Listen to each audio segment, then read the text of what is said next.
Maswerte na umano kung makapag-uwi ng 200 pisong boundary sa isang araw ang tricycle driver na si Christian. Sa hirap daw kasi ng pamamasada at mahal ng mga bilihin at presyo ng gasolina, kadalasang 100 to 150 pesos lamang ang kanyang kita kada araw.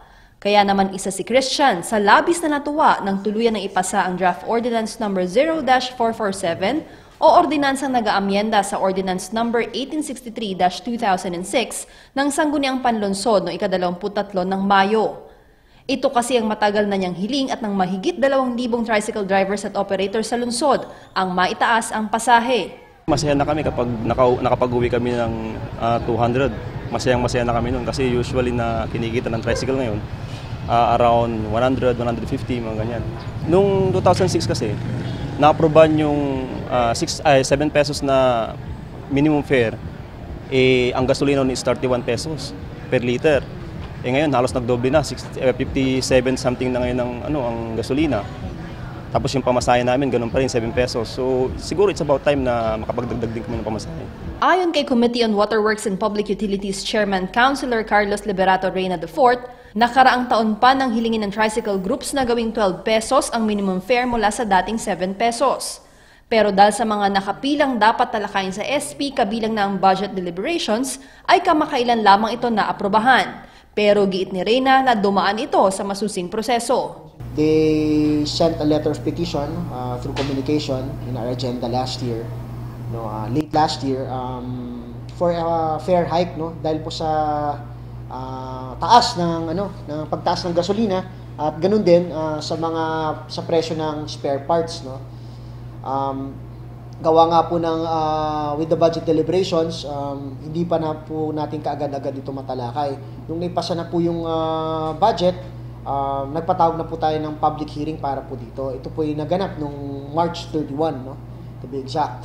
And we invited a lot of organizations like representative from enforcers, of course, Poso Chief was there, representative from PNP, representative from DepEd was there, and also other organizations na detrimental para dun sa public hearing. And also may mga riding public din po na nandun. Matatandang ika-31 ng Marso nang magsagawa ng public hearing ang komite ni Reyna kung saan inanyayahan ng iba't ibang sektor sa lungsod, pero ang ilan dito ay hindi nakadalo. Gayunpaman, naroon ang kinatawan ng DepEd Dagupan, Poso, PNP, motorcycle at spare parts dealers at iba pang asosasyon ng tricycle operators at drivers. Dito, isa-isang nagbigay ng komento at saloobin ng mga dumalo. Sang-ayon ng mga dealers ng motorcycle at spare parts na mataas na ang presyo ng pyesa at iba pang kinakailangan sa pagmimentena ng motor, kaya bukas sila sa usapin na itaas ang presyo ng pamasahe para sa mga ito. Tama naman po, nagre-range po sa ganun yung presyo nila. Ang ginagawa kasi nila sa chains oil, para hindi nila makalimutan, hindi na sila nagbibilang ng per kilometrahe. Every month na lang, kaya mas madaling tandaan. So, nag-range po ng 220 to 250 pa yung magagandang klaseng gasoline na pang chains oil. Sangayon din na sa 10 pesos na per siguro. And sa mga sabi niyo siya ng mga penalties para sa ganang maiwasan yung abusado ng driver. Bagamat tutol ang DepEd sa 12 pesos na panukala, sumasang-ayon naman sila sa 10 piso dahil ito na rin ang minimum rate sa ibang lugar sa lalawigan. Kasi ang inihiling po nito dito is 12 pesos yung minimum pay. So, I think parang mataas na para sa ating mga bata to be available to everyone. So i-fix nyo sa 10 pesos yan. Ayon naman sa mismong Poso Chief, na mas maganda siguro kung parehong panalo yung proposal ng product. Panalo din po yung riding public. So, to make it in its totality, Mr. Chairman, opinion ko lang po ito na yung 12 wala ang problema doon. Kasi may discount naman ng senior citizen at saka estudyante. Tapos pero hindi ho sa first 2 kilometers yun. So, yun, opinion lang ho yun. Wala naman po tayong pag-aaralan na po. So, ako po, maganda po yung pwede dahil napakataas na po talaga yung mga pyesa na yung gasolina, nakakatakot na yung presyo. Yung renta ho, okay lang po sana, pero huwag naman yung malupit po yung first 2 kilometers. Kung ano po kayo ng mas magandang kilometrahe, may consider. Maliban dito, tiniyak ni Reyna na matapos ang public hearing ay nagsagawa pa ng mga konsultasyon at pananaliksik bago tuluyang maglabas ng desisyon. Matagal-tagal na rin umanong nahuhuli ang dagupan sa ibang syudad at munisipalidad sa ipinatutupad na tricycle fare matrix. Hindi lang po nagtapos sa public hearing yung pag-deliberate nito, o process ng pag-deliberate o pagtalakay nito. Ito rin po ay meron pong mga consultative meetings sa committee level po, sa committee ko po. So we also made the research, no. In fact, we also requested, no, copies of other cities and municipalities fare matrix ordinance, no. And on the majority on the average majority nung sa mga other cities and municipalities, ang ano nila pumapatak po ng 10 pesos po. So pumapasok po yung ating proposed fare matrix, no. Noong 2009 pa yung petition namin na yan. So lahat po ng ibang municipalities o ibang syudad dito sa Pangasinan nasa 10 pesos, 11 pesos na yung minimum nila.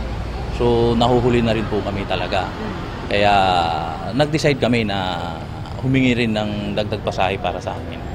At dito na nga naibaba sa 10 piso ang minimum fare mula sa 12 pesos na panukala ng Fatodog sa unang 2 kilometro at 2 piso sa bawat dagdag na kilometro.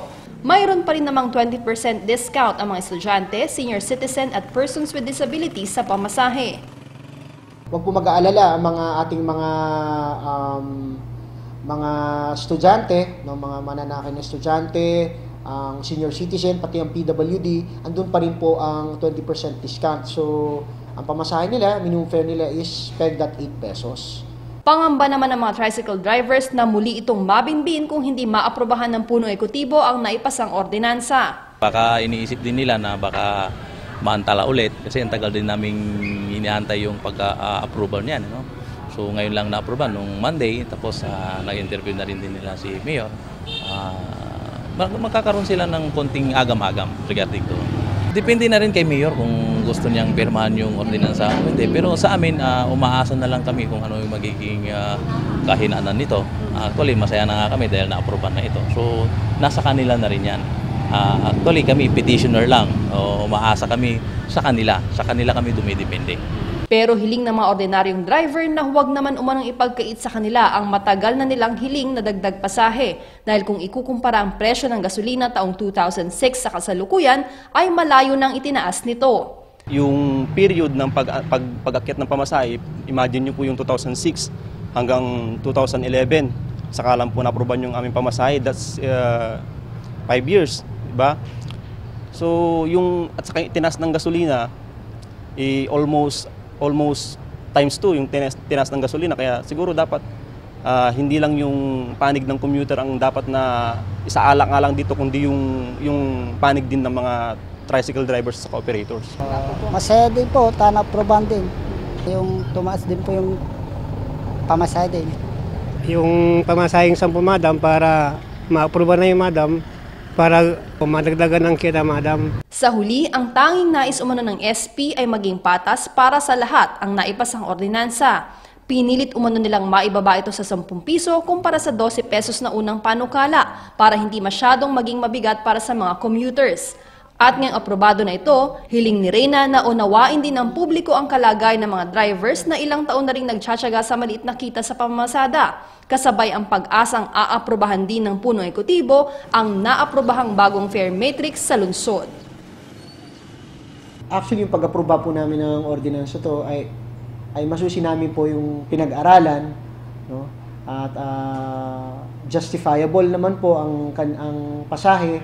At always within reason. Bago tayo gumagawa ng ordinansa, ay always for the general welfare. Hindi po natin iisip yung sektor lang po ng transportasyon, ng tricycle, pero po general welfare, meaning to say, dapat po maging parehas naman po sa lahat.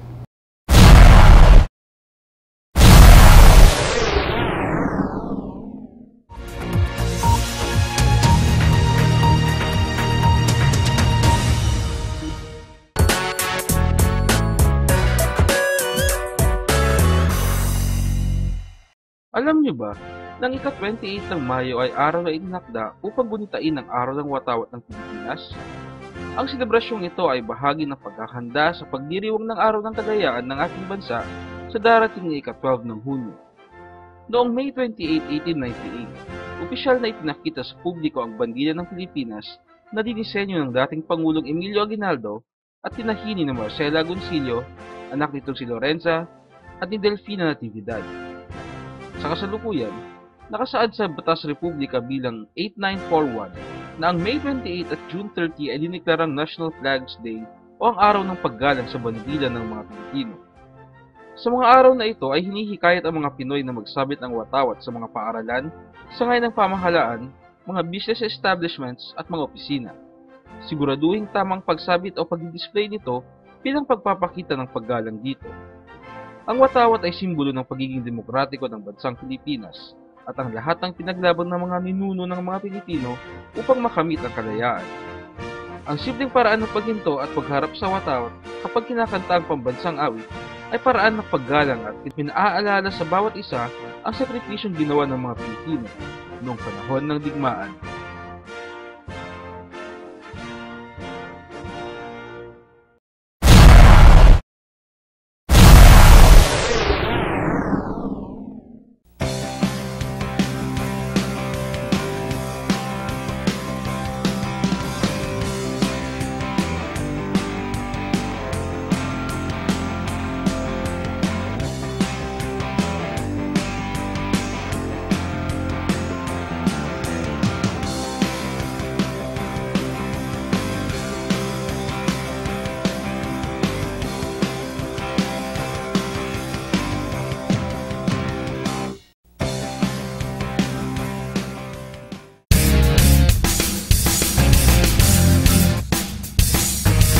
Natunghayan ngayong araw sa The Session Hall.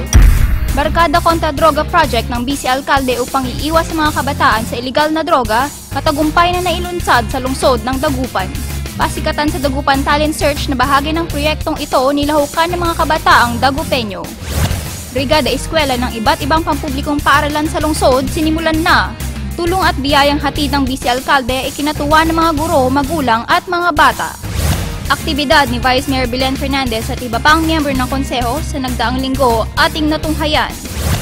At pagtataas ng pasahe ng mga pampublikong tricycle, siniguro ng SP at ni Councilor Carlos Reyna na makatarungan at sapat lamang upang tugunan ng patuloy na pagtaas ng presyo ng gasolina.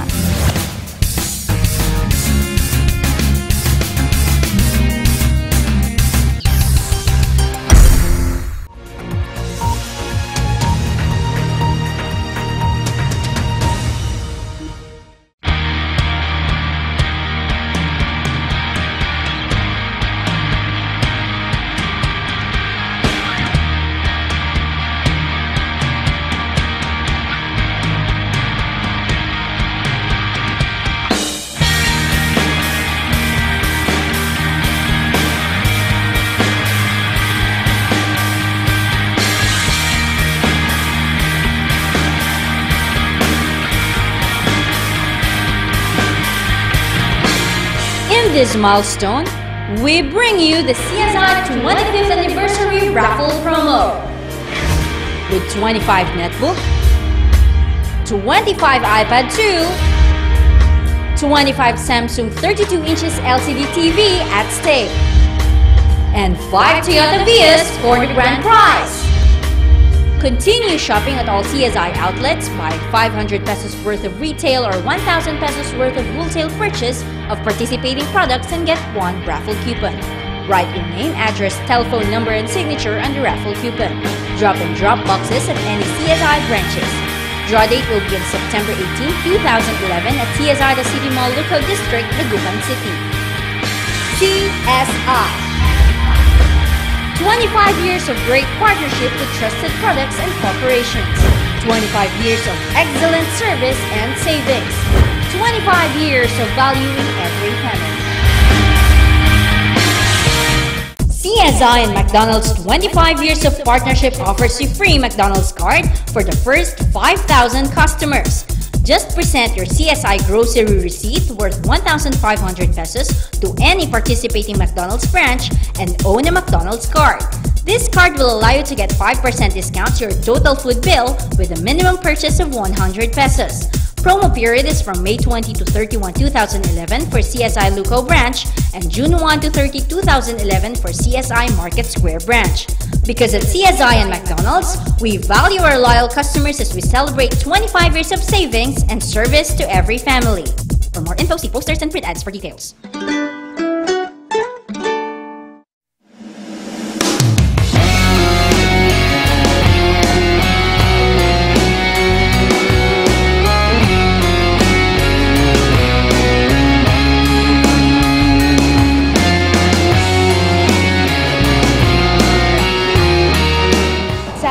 Tulungan nyo kami, tulungan nyo ang Red Cross. Ngayon po, we're very proud to say, nag-grant na ng DOH pagiging regional blood center ng Red Cross Pangasinan, Dagupan City, San Carlos City Chapter. We need regular blood donors para ma-ensure na meron tayong safe blood na mabibigay sa mga taong nangangailangan. Let's help people. Let's not just help them, but extend people's lives.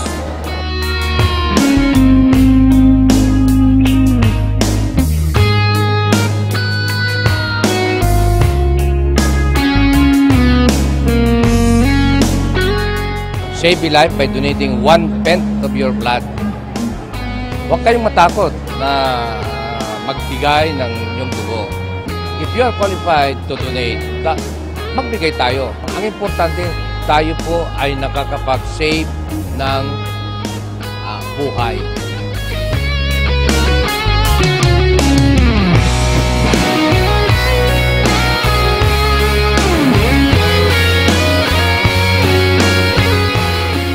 I would like to invite everyone to be a part of the Red Cross Day. At hindi lang ngayon, dahil sa hindi natin alam, in the future, it could be one of our beloved one, or our relative, or our friend who will be needing the blood. Kaya mag-donate po tayo. Ito, part of the CSI 25th anniversary. Kasama ko lahat ng mga empleyado at mga kaibigan nag-donate for today sa Red Cross.